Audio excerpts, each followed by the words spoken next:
On WRTV Investigates, Kara Kenny here at the Indiana Department of Child Services, where 15% of investigated child abuse and neglect cases are substantiated. A Brownsburg couple says they became one of those statistics, but they say they were wrongfully accused of abuse, and they filed a lawsuit saying a medical issue is to blame.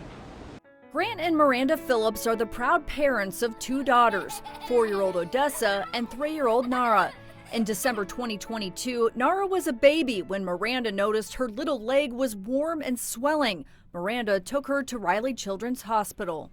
It was just like a rush of other doctors and nurses coming in. The medical staff found a fracture in Nara's tibia, her shin bone. We're just like, what's going on? Like, how we don't know what caused this to happen in our daughter. The Phillips say a caseworker from the Indiana Department of Child Services told them to bring their other daughter, Odessa, to the hospital. Even though Odessa's x-rays were fine, what happened next changed everything. The case manager came in and told us that they were going to take both of our girls away. What was that like? It was shocking. How do you react as a parent that you brought your baby in to get help for something you didn't know was going on? And then in turn, not only are they not helping you figure out what's going on, they tell you that they're going to take your children, both of them.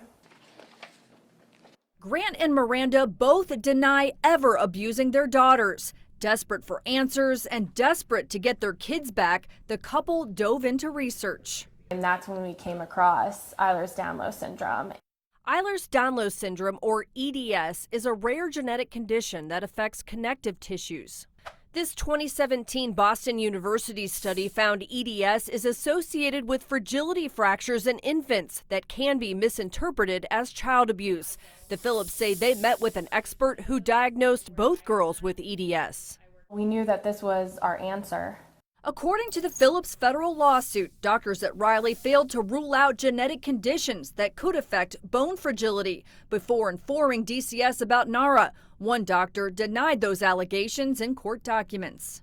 The lawsuit cites DCS has a contract with Indiana University for doctors specializing in child abuse to provide evaluations. That helps DCS determine if injuries are a result of abuse or neglect.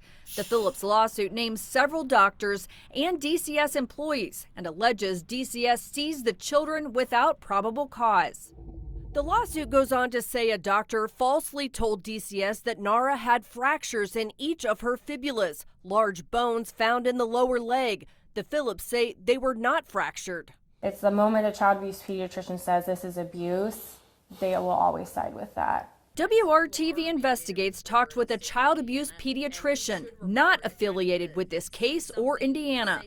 I'm a professor of pediatrics at the University of Colorado School of Medicine. My specialty is child abuse pediatrics. Dr. Antonia Chiesa cannot comment on the Phillips case, but told us child abuse pediatricians are trained to look for conditions that might mimic abuse. If a child comes in with bruising, we don't automatically jump to the conclusion that the child's been abused. We take a good history, we do an exam, we speak to the parent or the child if they're verbal, and we think about other conditions that could be causing this. She emphasizes that when there is a diagnosis of abuse, providers legally must report those concerns. We're not there to figure out who did what. WRTV Investigates asked DCS and organizations across the country for data on how often parents of medically complex kids are accused of abuse. We could not find any.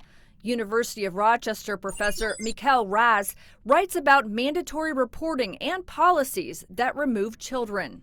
It's kind of an unfair system that is often just skewed against parents. In Indiana, 85% of DCS cases are unsubstantiated.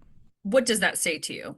I think that we report too much, that we have a culture of over-reporting, because if you start investigating so many children, it burdens an overburdened system already. DCS substantiated child abuse against the Phillips, a decision that placed them on Indiana's Child Protection Index. The Phillips filed an appeal, but despite the EDS diagnoses, they still lost. DCS also filed to have Nara and Odessa considered CHINs, or Children in Need of Services. The girls spent 347 days apart from their parents. What was that like? Unbearable. It was the hardest days of my life, that's for sure. You know, there was just a void, an emptiness in our home. The judge dismissed the Chins case, but the DCS substantiation for abuse remains. What is the purpose of this? How is this helping protect children? Grant has testified multiple times in front of the state legislature. We needed to defend our case and the fact that we did not abuse our child. He's heard from Indiana families who are accused of abuse but claim a medical issue is to blame.